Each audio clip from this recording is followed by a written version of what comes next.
Todos estos hechos y esta situación que hemos comentado hasta ahora son el preámbulo y las causas de lo que ocurre en Ruanda a partir del año 1990 y que va a estar relacionado directamente con los terribles hechos que se produjeron apenas 4 años más tarde.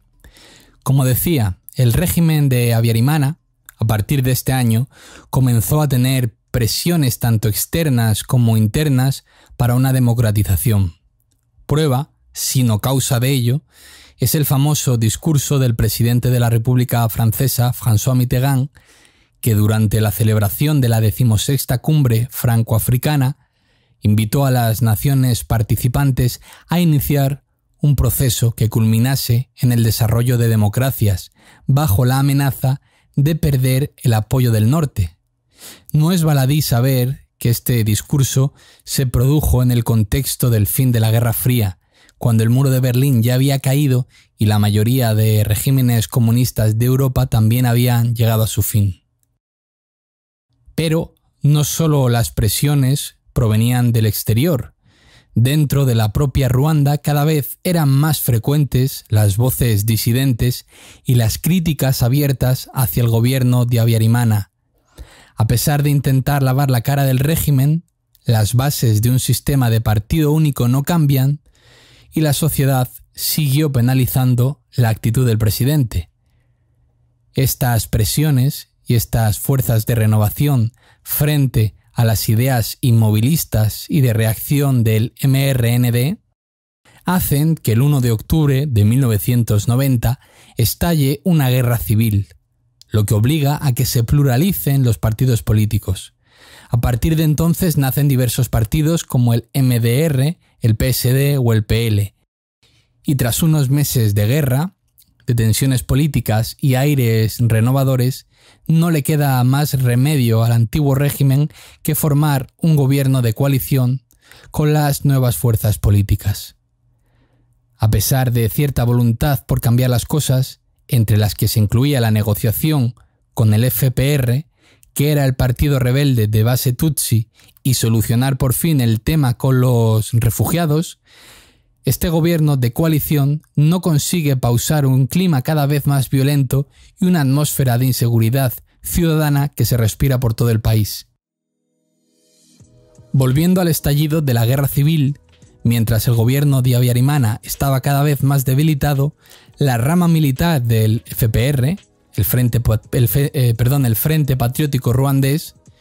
con una base, como hemos mencionado antes, Tutsi, ataca desde Uganda el territorio ruandés. Esto renueva en cierto sentido el debilitado gobierno, pues una gran mayoría social cerró filas en torno al gobierno frente a los atacantes exteriores, que además pensaban que volvían con la idea de devolver el poder a la minoría Tutsi. Sin embargo, desde el FPR se presentaron como una alternativa al régimen del MRND y que tenían un carácter multiétnico. Como podéis imaginar, y a pesar de casi 20 años de paz o semipaz entre Hutus y Tutsis, vuelven a estallar focos de violencia étnica y hay matanzas por todo el país, causando miles de víctimas. El FPR fracasa en su enfrentamiento directo con las fuerzas gubernamentales y vuelven a Uganda, donde desarrollan una guerrilla que empieza a ganar en eficacia en contraposición a ese enfrentamiento directo. Lo que en un principio fue la renovación de las fuerzas del gobierno en su frente común contra los rebeldes tutsis, pronto se convirtió en una radicalización interna y ciertas facciones que defendían el llamado Hutu Power o poder Hutu empezaron a ser cada vez más relevantes tanto en la política como en la sociedad ruandesa. En este contexto de radicalización interna y el afianzamiento de los rebeldes del FPR en el control de la región fronteriza entre Uganda y Ruanda, la guerra llegó a un punto muerto y empezó a haber negociaciones de paz que terminaron finalmente en la firma de los acuerdos de Arusha, que ya hemos mencionado anteriormente, cuyo objetivo final era la creación de un gobierno con representación de todos los sectores de la sociedad ruandesa, incluidos los Tutsi. Esta idea, como os podéis imaginar, no gustó nada a los sectores del Hutu Power y comenzó a hacer circular la información entre los ciudadanos de que el FPR pretendía volver para esclavizar a la población Hutu. Es decir, empieza una campaña de desprestigio y de creación de más odio hacia los Tutsis. Esta ideología era cada vez más relevante entre la sociedad de Ruanda y llegó a colapsar el gobierno de Habyarimana cuando su primer ministro protestó al presidente por el retraso del acuerdo de paz y la caza de brujas que estaban perpetuando el Hutu Power desde la Coalición para la Defensa de la República o CDR, influenciando además al gobierno. Esto provocó que el primer ministro fuese cesado de su puesto y ocupase su lugar Uwilingi-Gimana, la primera y única mujer que ha sido primer ministro en Ruanda, por cierto. Nadie estaba contento con el nombramiento de Uwilingi-Gimana, ni los radicales del Hutu Power, ni los moderados que buscaban un acuerdo de paz.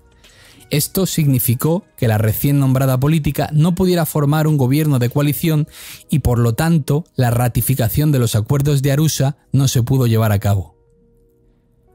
Usando una expresión colonial para echar más leña al fuego, en Burundi, vecina de Ruanda, y con más o menos la misma problemática de Hutus y Tutsis,